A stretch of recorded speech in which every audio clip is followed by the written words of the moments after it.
Okay, I wanted to make a video that wasn't about my night. So here's a Paladin video. I'm just going to be wandering around Godlands and doing random dungeons I find, I guess. Um, Mostly it's probably going to be sprite worlds and maybe UDLs. Um, because those are the most common dungeons. I might do an abyss or two. Probably just one though. Not a huge fan of doing abysses on Paladin. It's not bad though. It just takes longer than other classes that I have available to use for that. Um, okay, I will explain the gear on this Paladin while I'm doing this, I guess. So I'm using a ancient stone because with my damage buff, it does some pretty good damage, and I would not use the tiered swords because it doesn't have enough range for a paladin with low defense.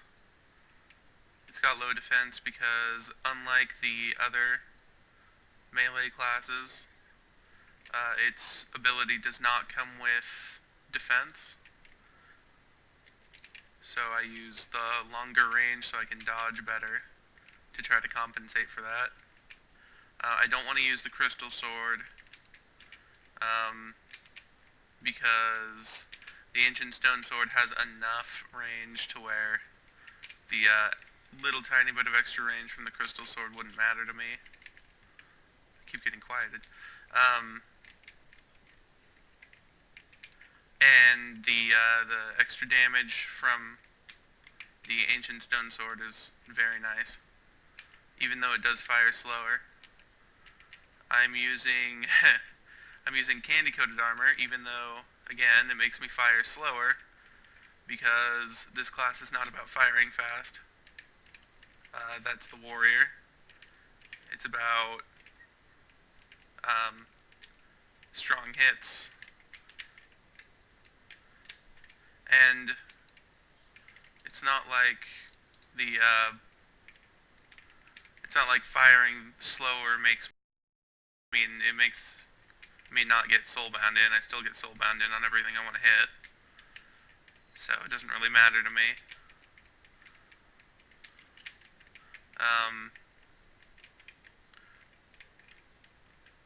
So I use the candy coated armor because again the lack of defense on the paladin seal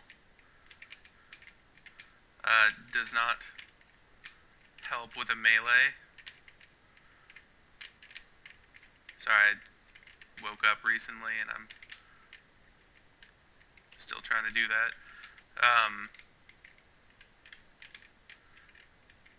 The candy coated armor is good for a paladin because it comes with the extra defense, obviously. And like I said before, it doesn't really matter that it reduces the rate at which I fire because that's not what this class is about.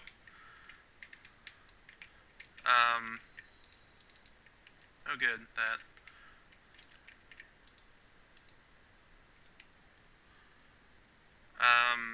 God. Okay, I'm using the Expo because of the extra health, obviously, and the extra mana, even though mana doesn't really matter for this class. Because with my 75 wisdom, I regain mana fast enough where I don't ever have to really worry about not having it. Also, I think I've said this in almost every video I've done, but vitality are completely worthless because of pets. And because my pet is as good as it is, I don't really ever have to worry about that.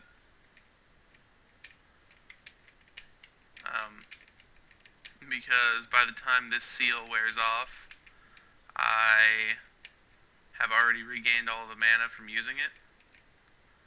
So I do not need to ever have a point where I don't have my seal up. Sometimes I don't, like right now, just because I'm lazy. And I don't want to, like, keep looking at my seal and just doing it for no reason, especially when I'm not actually firing at anything.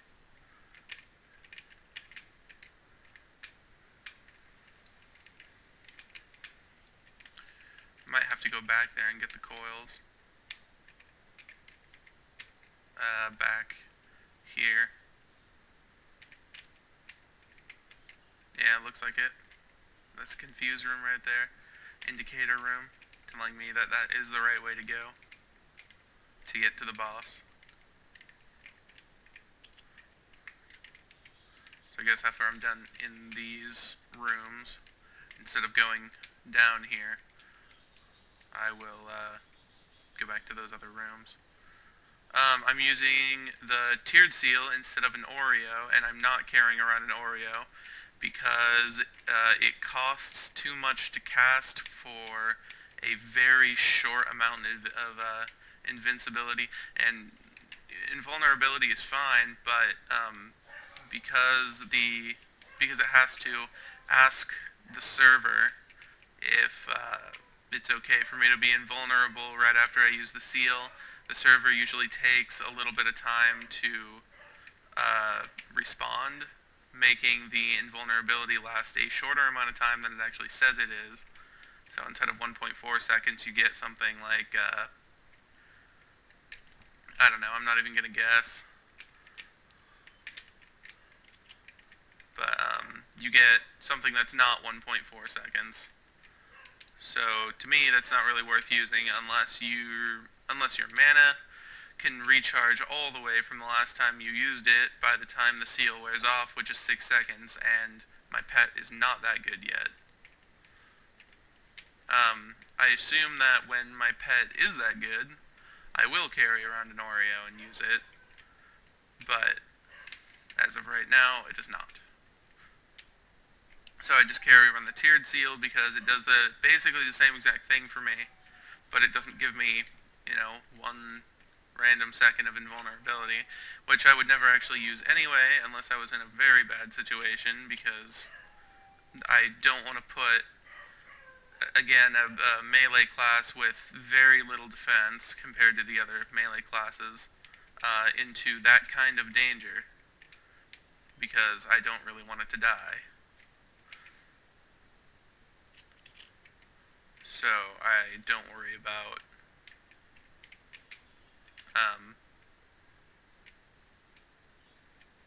I don't worry about using the Oreo for those reasons, I guess.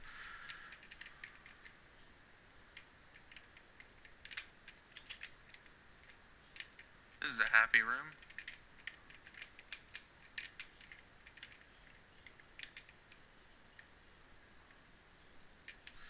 Oh, so right now I am rushing a Mad Lab the way you're supposed to do it. Ignoring the enemies, but also breaking the coils. I've noticed there are a lot of people who will rush the Mad Labs, like they will ignore everything, the coils, the enemies, everything, and just get to the boss and do the first boss. I don't really understand that mindset. It's so easy to rush the Mad Lab like this. Why would you ever want to not get your second chance at the UT loot just because you don't want to break the coils along the way? I mean, I suppose there might be some people out there that are good enough to rush the Mad Lab, but not good enough to break coils along the way. I mean, if you're good enough to rush, you should be good enough to break the coils, so I'm not really sure what the reasoning is behind that, other than you want to get to the boss as quickly as possible to get out of the Mad Lab. I don't know. I don't really understand. If you understand, post in the comments and I'll read it.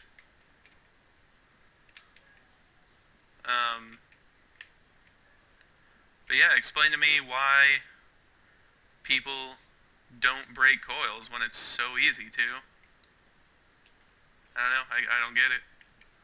It's like it takes maybe 1 extra minute throughout the entire Mad Lab rush, and it gets you 2 chances at the best loot in this dungeon, so why not?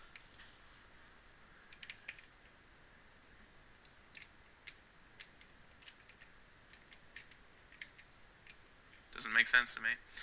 Oh, so this boss is actually pretty easy.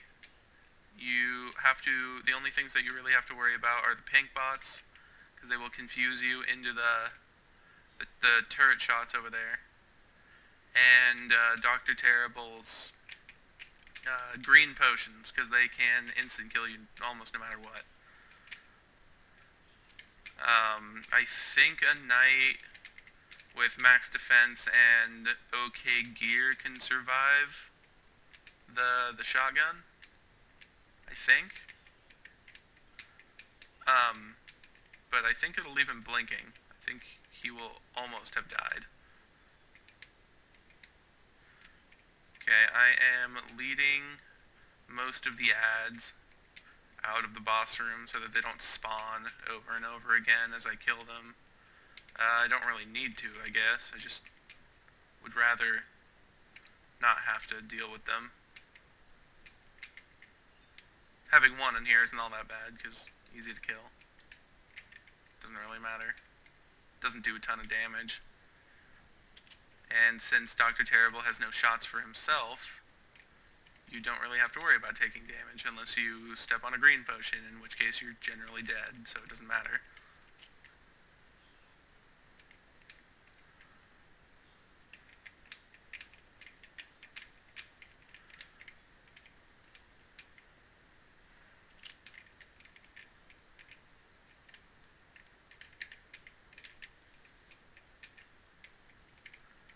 The best spots to have around at the end of the phase are the gray ones.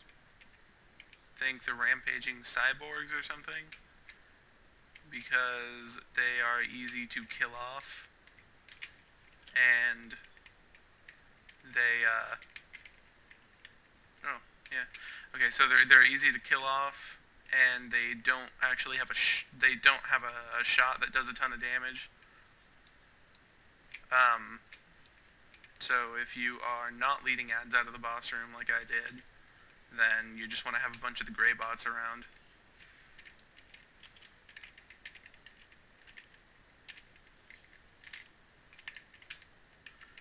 This boss is pretty easy.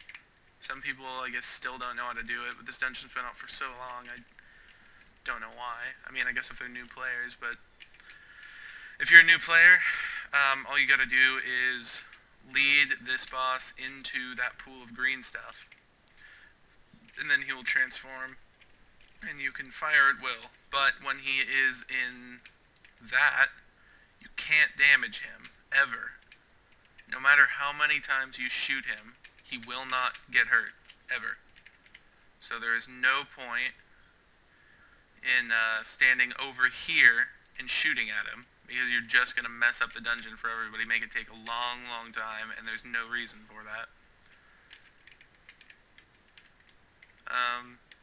This right here means he's about 1/4 dead, usually, I think. Maybe half? I don't know. Something like that. It means he's getting closer to death when he starts doing his stand in the middle and shoot at you phase. Because if you haven't done very much damage to him, he will just charge at you, so you can lead him into the green stuff. It's pretty easy to lead him in. All you need to do is stand near the pool when he is closer than he was there. And just stand in the pool, wait for him to be done shooting his little things. It's pretty easy to dodge those shots, but yeah, if he stops shooting those, just move out of the way, and he'll usually charge at you into the green stuff, and then you can shoot him. It's fine if you get transformed. Oh yeah, if you get transformed and he's doing this, don't go over here to get untransformed. Just wait until he's done shooting his little bolts, because if you do walk over there and then he stops, he's going to charge at you, and again, you're going to ruin the dungeon, or you're going to make this boss take a lot longer than he should. So, and it's fine if you're leading him in and you just get, if you get transformed, it's fine because you can just go get untransformed in the blue pool. So you don't need to always be, uh, you don't always need to be untransformed for this boss. In fact, a lot of the time it's better to be transformed because you're faster and you can dodge these bullets fine. I'm hoping I can get one of the UTs from this dungeon. Oh yeah, there you go.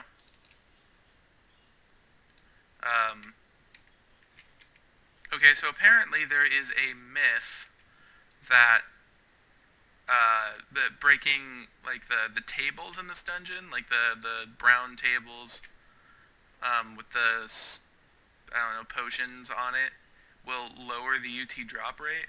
That's complete BS. If you break those tables, it doesn't do anything to your drop rate. It doesn't matter at all. So just ignore people who say stuff like that. Like, oh, now we're not going to get any UTs because you broke the tables. No, it doesn't matter at all.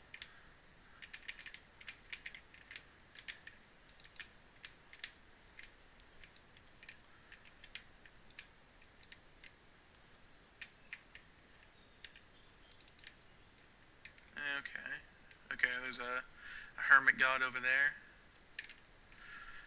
I'm not going to be rushing the trench because I am not on my rogue. I would rush it if I was on my rogue. Probably wouldn't if I was my knight because I get paralyzed by the horses too much and end up having to nexus out, so I don't really want to do that. Definitely not going to rush out my paladin because there's no way to make the ponies stop paralyzing you if they get you once. At least on the knight you have the stun, so you can try to get out. But I don't know, the paralyze just lasts for a little too long for me, and I just always nexus out. Especially since I'm trying to 2k base that knight.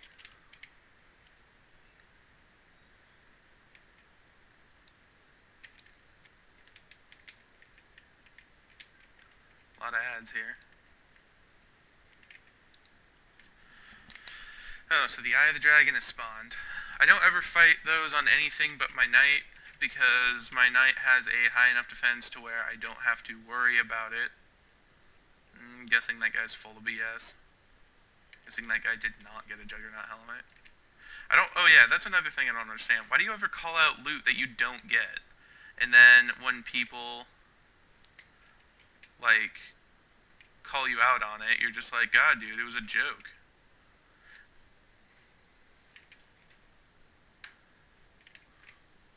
I don't really understand why you lie about the loot that you get. Who cares? If you get loot, it doesn't make you a better player. Like, I got this, and I still suck.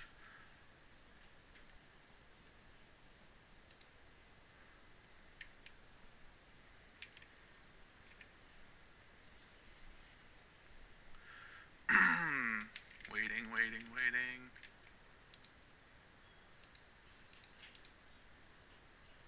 Good stuff, Trickster.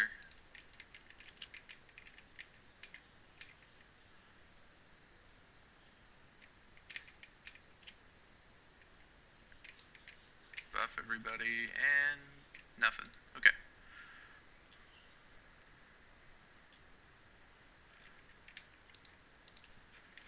I'm gonna go ahead and not take that. I didn't open it, and there might be people in there that I don't want to be with.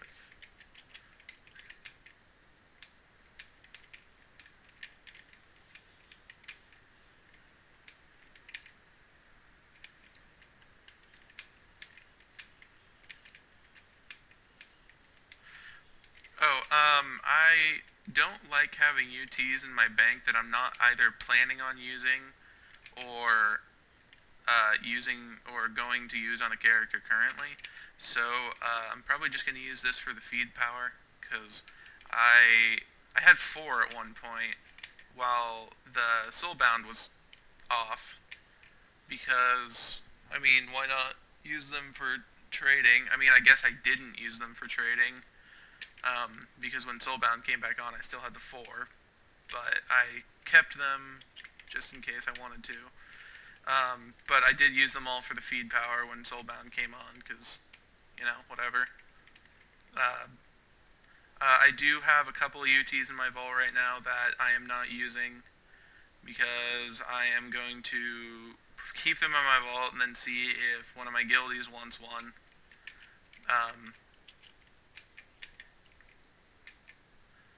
See if one of my guildies wants one after Soulbound comes off again. I don't know when that'll be. They'll probably be sitting in my vault for quite a while. Unless somebody fixes the... I don't even know why things are soulbound anymore. Is it duping still? Is duping still the thing? Can people still do that? I mean, do people still do that? I don't know. I guess when that goes away, or when they fix it, or when they finally figure out they can't fix it, I will see if one of my guildmates wants the crap that I have in my vault, and if they don't, I'll just use it for the feed power. If they do, then fantastic. I can get that out of my vault.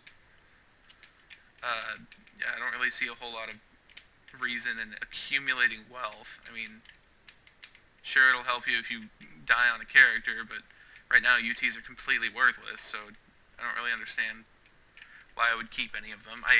Like I said, I have some in my vault. I don't have very many, but I have some in my vault that I'm keeping till after Soulbound goes away, so I can give to my guildmates, but I don't know. And I have, let's see, I've got like a Mad Lab robe that I'm going to be using on my Mystic that I have. I have I have a Coral Bow and a Doom Bow that I'm going to be using when one of my characters dies. I'm probably going to roll an Archer or Huntress. Haven't really decided which, because it depends on whether I get a quiver or not. If I roll a Huntress, I won't be using a trap, because I don't think they're very good. They're kind of unpredictable. I guess for the mundane thing, so I don't have to explain why. Yeah, so it's just for mundane on Huntresses. But I will not be using a trap. But the quiver I would use because I can control it more, I guess. And there's really not a lot of point in doing mundane on an archer. You don't really see that happen very much. Like, I think the top archer right now is actually using a QOT. I'm not sure. Oh yeah, do you use... I don't really use QOTs, so do you use it for the attack bonus that it gives, or do you actually use it for days? You should also tell me about that in the comments, because I don't know. I don't really use one, so is it for the days, or is it just for the attack bonus? Like, do you keep it on for the attack bonus and then just switch to a different quiver when you want to be useful, or what? I'm curious, so let me know.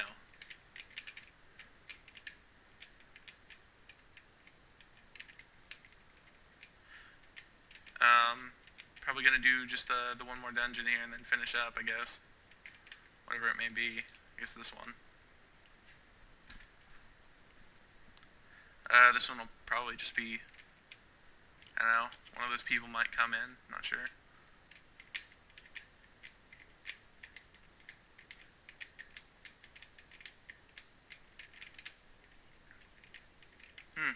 If they do, it's not like this is a private dungeon, so whatever. Oh yeah, a lot of the time when people come into dungeons with me, I either tell them to leave, or I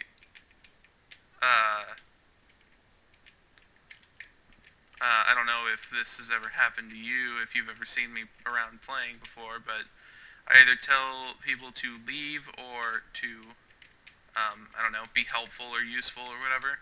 If you come into a dungeon with players with good gear and you are a low-level player with really bad gear and you don't think that you can do the dungeon that you're in, don't go into the dungeon, because that means you're just that means you're just leeching everything off of the better players, and I don't think any better player anywhere wants to do that for you. I don't think any better player wants to be like, oh yeah, let me go ahead and do this dungeon for you, and then only get half of the chance for loot. That sounds like a good plan to me. Like, I'm going to give half of my chance for loot to this lower level player just because I'm a nice guy. I don't think there are any players like that. I mean, there are players that are nice enough to do that, I guess. Like, if you ever seen Pals running around, he's pretty nice. If you don't mess up the dungeon, if you do the dungeon wrong, like, for this one, if you just charge Malpheus, he doesn't like it when you mess up the boss in this dungeon, which I understand because it's really easy just to go around and kill all the white demons. It takes a grand total of what, 30 seconds to kill all the white demons. So why not do it? I mean, it's 30 seconds, unless you're I don't know. I mean, I was gonna say unless you're like really bad and you can't kill the white demons very fast, but in that case you shouldn't be in here anyway. So. And if you do charge Malpheus, you're just going to pull the white demons and kill yourself, so I don't know. If you're alone and you... I mean, if you're in a dungeon with like you and your friends and you've all agreed that you want to do that, then be my guest. But if you're in a public dungeon, then you're just being an ass. I mean, it really, really, really, truly does not take very long to kill these things. I mean, I promise you, it will not take away from your life very much. So just kill them. It takes, like I said, 30 seconds at the most, if you're slow, like me.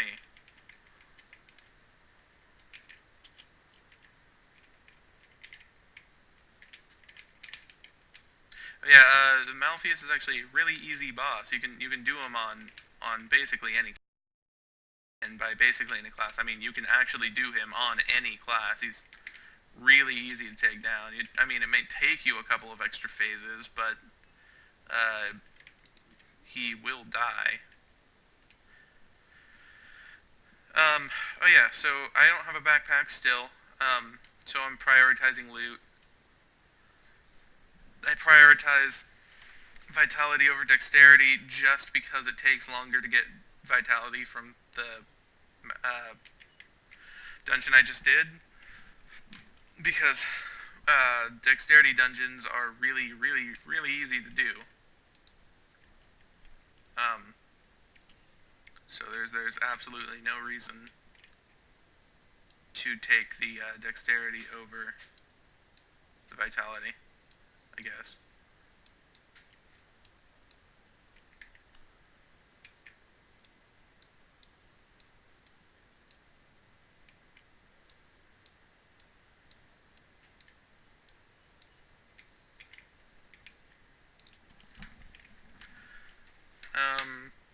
Oh right.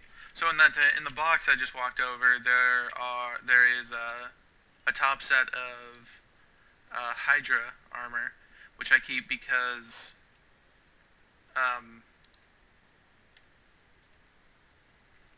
it's actually tradable right now. I don't know if I'll ever be trading it. I'll probably just end up using it on one of my characters, or I'll give it to one of my guild mates. But yeah, these two I keep just in case I randomly want to switch to one on my rogue or something. I probably shouldn't have that. I think I got that recently. I've got this because I'm planning on using it. I have to roll a sorcerer at some point. I think I have 1-starred sorcerers because I played them way back in the day when I was a noob. And I think I got the first star and then died. Anyway. Yeah, so Paladin gameplay. Pretty easy, pretty simple, pretty boring. Thanks for watching, I guess.